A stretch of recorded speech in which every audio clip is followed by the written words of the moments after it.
जय श्री राम दोस्तों, स्वागत है आपका अपने चैनल स्टूडेंट पॉइंट वीडियो में। तो आई होप आप सभी लोग अच्छे होंगे।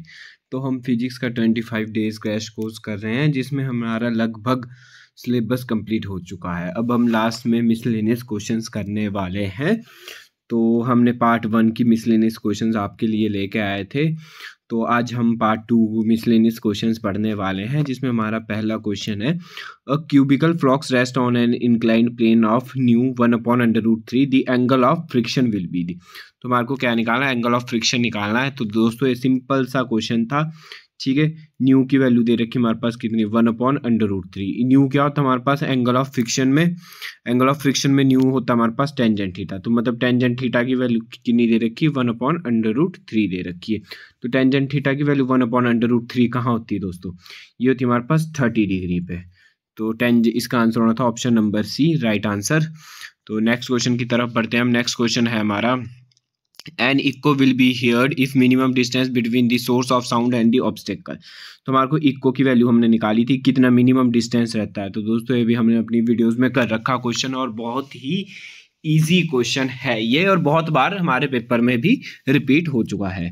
तो कितना मिनिमम डिस्टेंस रहता है कि इक्को का? तो वो रहता है हमारे पास 17 मीटर। तो दोस्तों आपने मेरे को इक्को बताना है, इक्को क्या होती है, रिफ्रैक्शन होती है, रिफ्लेक्शन होती है, साउंड की क्या होती है। इसका आंसर मेरे को कमेंट बॉक्स में देना, हमने अपनी वीडियोस में कर रखा है ये क्वेश्चन, ठीक है, कि इक्को है क्या चीज़। तो इसका मिनिमम डिस्टेंस कितना रहता है दोस्तों? सोर्स ऑफ साउंड से और जो हमारे को सुनाई देता है हियर्ड के बीच कितना रहता है? मिनिमम डिस्टेंस 17 मीटर रहता है। और इसकी वैल्यू भी मैंने आपको निकाल के दी थी कि कैसे इसका आंसर 17 मीटर आता है। तो इसका आंसर आपको हमारी वीडियोस में मिल जाएगा, साउंड एंड फ्रिक्शन वाली वीडियोस में। तो बढ़ते हैं हम नेक्स्ट क्वेश्चन की तरफ। नेक्स्ट क्वेश्चन है हमारा, the unit of time in MKS system. MKS में यूनिट्स ऑफ टाइम कितनी होती है? तो कितना होता है दोस्तों? एक हमारे पास जो टाइम की यूनिट रहती है वो कितनी रहती है एमकेएस में? वैसे तो आवर भी टाइम की यूनिट, मिनट भी टाइम की यूनिट है, और सेकंड भी टाइम की यूनिट है। तो इन एमकेएस सिस्टम में टाइम की यूनिट कितनी रहती है दोस्तों? तो ये रहती है हमारे पास सेकंड। ऑप्शन नंबर ए इसका राइट आंसर होना था। नेक्स्ट क्वेश्चन की तरफ बढ़ते हैं हम। नेक्स्ट क्वेश्चन है हमारा, the ultrasound equipments work at a frequency. तो अल्ट्रासाउंड फ्रीक्वेंसी कहाँ से होती है, कहाँ से कहाँ तक होती है दोस्तों?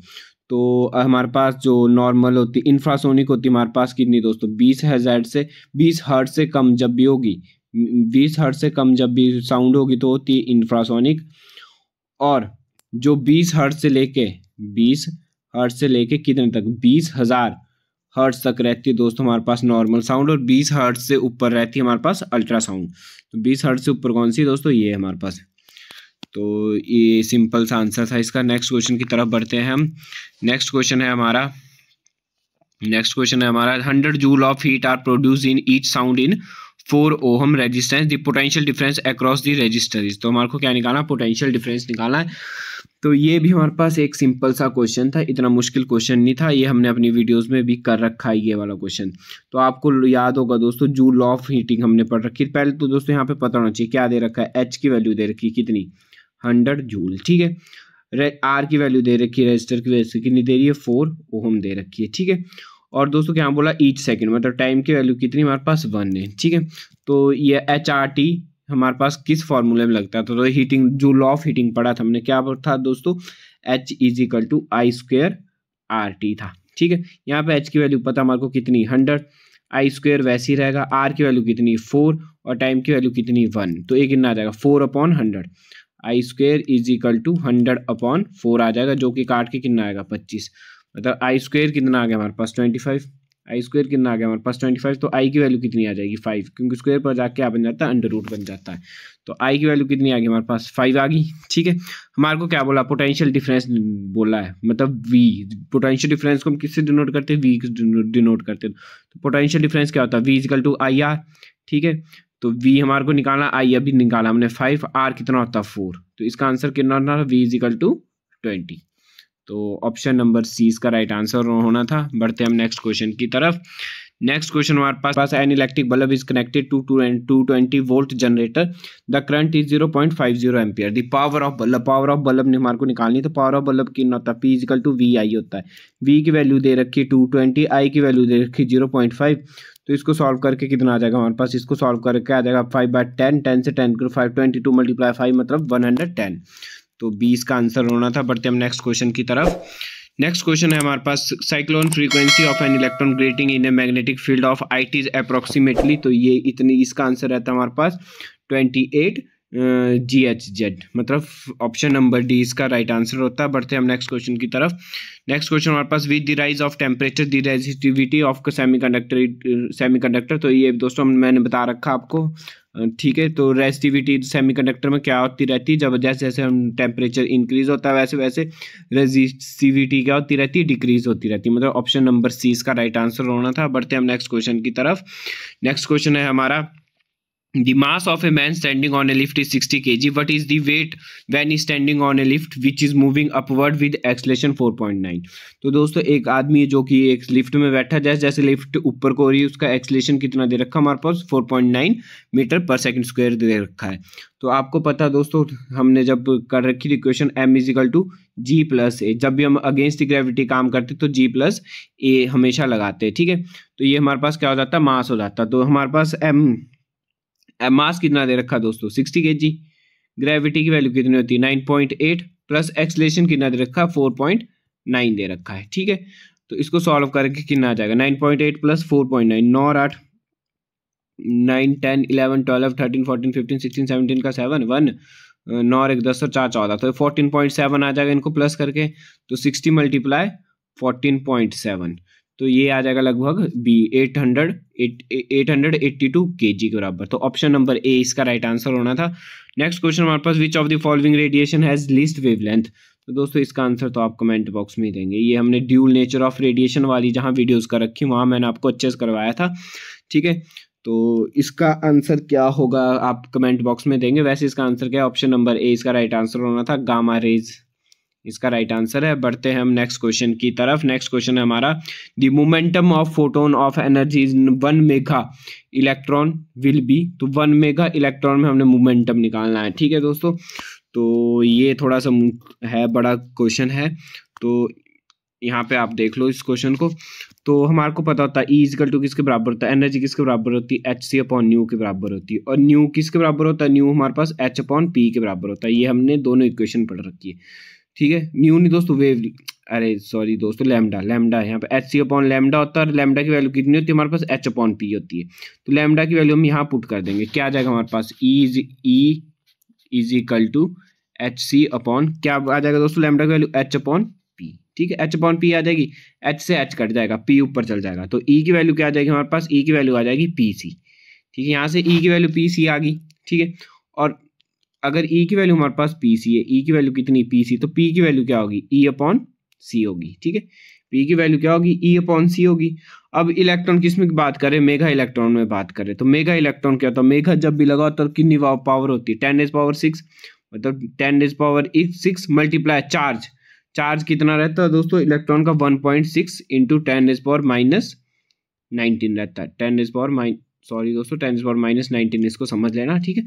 अपॉन हमारे पास अपॉन में क्या आएगा, सी की वैल्यू कितनी रहती है, 3 × 10⁸ रहती है, कितनी रहती है, 3 × 10⁸ रहती है। जब आप इसको सॉल्व करेंगे तो इसका आंसर आ जाएगा ऑप्शन नंबर ए, मतलब 5.33 × 10⁻22। तो इसका ये सही आंसर ऑप्शन नंबर ए इसका राइट आंसर होना था। बढ़ते हैं हम नेक्स्ट क्वेश्चन की तरफ।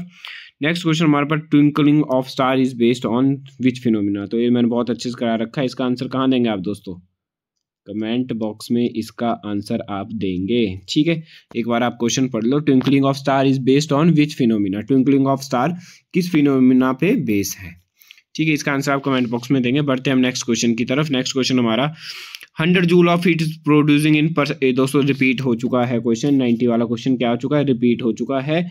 तो इसका आंसर भी आप कमेंट बॉक्स में दे देना। अभी हमने सेकंड या थर्ड क्वेश्चन इसको सॉल्व किया था, ठीक है। तो इसका आंसर आप कमेंट बॉक्स में देना, कितना इसका आंसर आया था। इसका आंसर 20 वोल्ट आएगा, ठीक है। आप जरा इसको सॉल्व कर लेना एक बार, कैसे इसका आंसर आया था। नेक्स्ट क्वेश्चन हमारे पास, the weight of body at the surface of the moon to the earth is approximately, तो कितना होता है दोस्तों वेट ऑफ मून, 1/6 रहता है। 1/6 को जब आप डिवाइड करेंगे, 6 से डिवाइड करेंगे 1 को, तो 0, ठीक है। पॉइंट लग गया, कितना बन गया 10, 6 × 1 = 6, बच के 4 40, ठीक है। 6 × 6 = 36, ठीक है। तो कितना आ गया, 0.16 आएगा। तो कितना आंसर होगा इसका, 0.16 टाइम्स। तो ऑप्शन नंबर सी इसका राइट आंसर होना था। Next question, watt of bulb is used for 6 hours daily, the energy consumed by the bulb in 1 day। तो हमारे को एक बल्ब है, ठीक है, 60 वाट का बल्ब है, वो 6 घंटे लगातार चला रहता है, तो उसने कितनी एनर्जी कंज्यूम की। तो दोस्तों पहले तो आप मेरे को इसका आंसर कमेंट बॉक्स में देना कि एनर्जी की यूनिट जो हम डेली यूज करते हैं वो उसकी एसआई यूनिट कितनी रहती है, ठीक है। इसका आंसर आप कमेंट बॉक्स में देंगे और मैंने अपनी वीडियोस में बता रखा आपको, ठीक है। तो इसका आंसर क्या है, सॉल्व कैसे होगा, हमारे पास ये है, हमारे पास क्या 60 वाट दिया, 60 वाट को हम पहले किस में चेंज करेंगे, किलो वाट आवर में, किस में चेंज करेंगे, किलो वाट आवर में। तो इसको कर देंगे 60 डिवाइड बाय 1000, ठीक है, 0 0 कट गया, मतलब 0.06 आ गया, 0.06 क्या आ गया हमारे पास, किलो वाट आ गया, 0.06 किलो वाट आ गया, ठीक है। टाइम दे रखा कितना, 6 घंटे, 6 आवर्स दे रखा है, ठीक है, टाइम दे रखा है 6 घंटे हमारे पास। तो हमने फार्मूला दे रखा, पावर कैसे निकालते हैं हम, E/T निकालते हैं, ठीक है, E/T निकालते तो E कैसे निकालेंगे, E निकालेंगे, ये परे चल जाएगा, P into E is equal to P multiply T, ठीक है। पावर कितनी दे रखी है हमारे पास 0.06, टाइम दे रखा 6 आवर्स, बस इसको सॉल्व कर दो, 6 6 36 का 6 3 आंसर 6003, यहाँ पे 600 मतलब 0.36 यूनिट आ जाएगा। तो इसका option number D right answer होना था। बढ़ते हैं हम नेक्स्ट क्वेश्चन की तरफ। Sound waves are, sound waves क्या है हमारे पास, ट्रांसफर लॉन्गिट्यूडनल है या समटाइम्स बोथ या नन ऑफ दीज है। तो दोस्तों इस ये भी आपके कमेंट बॉक्स के लिए है क्वेश्चन, ठीक है। जो क्वेश्चन मैंने आपको बहुत बार रिपीट करवाया है वो मैं सारे क्वेश्चन आपको कमेंट बॉक्स में पूछूंगा, ठीक है। बढ़ते हैं हम नेक्स्ट क्वेश्चन की तरफ। On off the following which is best conductor of electricity, तो इनमें से सबसे बेस्ट कंडक्टर ऑफ इलेक्ट्रिसिटी कौन सा होता है, ये भी दोस्तों कमेंट बॉक्स में देंगे आंसर आप। ये तो सिंपल सा क्वेश्चन है, बेस्ट कंडक्टर ऑफ इलेक्ट्रिसिटी कौन सा इनमें से, कॉपर है, प्लेटिनम है, एल्यूमिनियम या सिल्वर है, ठीक है। बढ़ते हम नेक्स्ट क्वेश्चन की तरफ। नेक्स्ट हमारे पास Indian joined the space club by launching Aryabhata satellite कब लॉन्च हुई थी दोस्तों, इंडियन कब लॉन्च की थी, ये की थी 1975 में, 1975। तो ऑप्शन नंबर बी इसका राइट आंसर होना था। बढ़ते हम नेक्स्ट क्वेश्चन की तरफ। According to the Fleming right hand rule for a finger always represent the direction of, अच्छा दोस्तों हमारे पास फ्लेमिंग राइट हैंड रूल आपने बताना है इसकी 4 फिंगर क्या डिनोट करती है। तो दोस्तों ये पढ़ रखा था हमने, एक हम ऐसे हम राइट हैंड थंब रूल बनाते थे, ठीक है। ये किसको डिनोट करती थी, मोशन को डिनोट करती, ये करंट को, ठीक है। 4 फिंगर किसके लिए होती है दोस्तों, ये होती है हमारे पास मैग्नेटिक फील्ड के लिए। तो ऑप्शन नंबर ए इसका राइट आंसर होना था। इन्होंने तो दोस्तों ना मोशन ऑप्शन में दे रखा था, ना बस इलेक्ट्रिक करंट दे रखा था, ना मोशन भी दे रखा है, ठीक है दोस्तों। तो ये तीनों दे रखे थे ऑप्शन में, वोल्टेज तो ऐसे ही नहीं होता, ठीक है। तो क्या आंसर होना था इसका, ऑप्शन नंबर ए इसका राइट आंसर होना था। मैग्नेटिक फील्ड को करती है, रिप्रेजेंट करती है 4 फिंगर हमारी, ठीक है। The electric capacitance of earth is, earth का इलेक्ट्रिक कैपेसिटेंस कितना होता है, हमने पढ़ रखी दोस्तों equation, V is equal to KQ/R होता है। क्या होता है, V is equal to KQ/R होता है। दूसरी इक्वेशन होती है हमारे पास C is equal to Q/V होता है, ठीक है।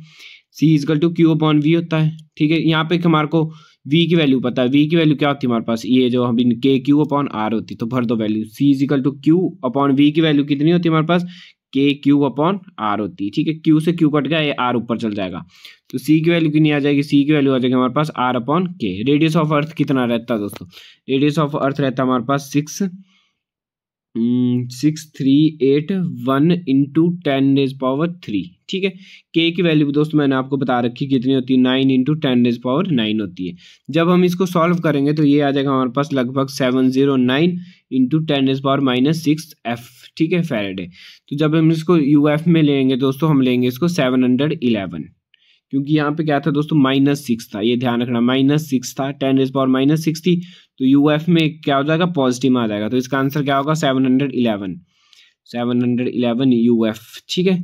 तो ऑप्शन नंबर बी इसका सही उत्तर होना था। बढ़ते हैं हम नेक्स्ट क्वेश्चन की तरफ। The angle between in 2 vector, कितना एंगल होता है दोस्तों 2 इक्वल वेक्टर्स में, ये क्वेश्चन भी मैंने अपनी वीडियोस में करा रखा है। इसका आंसर होना था ऑप्शन नंबर ए, कितना 0 डिग्री एंगल होता है किसी 2 इक्वल वेक्टर के बीच। तो नेक्स्ट क्वेश्चन की तरफ बढ़ते हैं हम। Spokes are use in a cycle, जो हम स्पोक्स यूज करते हैं साइकिल में वो किस लिए यूज करते हैं दोस्तों, जो हमारे पास स्पोक्स यूज करते हैं हम साइकिल में वो किस लिए यूज करते हैं, to increase the strength of the wheel, to increase the momentum of inertia, to give a better shape to the wheel, या नन ऑफ दीज। तो जो हम स्पोक्स यूज करते हैं साइकिल में वो हम यूज करते हैं to increase the momentum of inertia को इंक्रीज करने के लिए हम किसका यूज करते हैं, स्पोक्स का यूज करते हैं साइकिल में। साइकिल में देख के रखा होगा दोस्तों, यहाँ पे क्या लगी, ऐसे ऐसे स्पोक्स लगी होती है, ठीक है। तो वो हम किस लिए करते हैं, तो increase the momentum of inertia के लिए, ठीक है। ये क्वेश्चन भी इंपॉर्टेंट है और पेपर में आया हुआ भी क्वेश्चन है। Match of the following terms in column 1 and column 2 and select the correct answer from the code given below. तो हमारे को इनमें से सही आंसर सेलेक्ट करना। तो ये सारे दोस्तों एग्जाम्पल दे रखे, मैंने आपको बहुत बार बता रहा है एग्जाम्पल से क्वेश्चन आता है। तो ये बताना है आपको किसके एग्जाम्पल। तो rain drops are spherical, rain drops होती है स्पेरिकल किसकी वजह से होती है, सरफेस टेंशन की वजह से। हार्ट अटैक हमारे को किसकी वजह से आता है दोस्तों, बर्नौलीज थ्योरम की वजह से आता है, बहुत ज्यादा इंपॉर्टेंट है ये भी, ठीक है।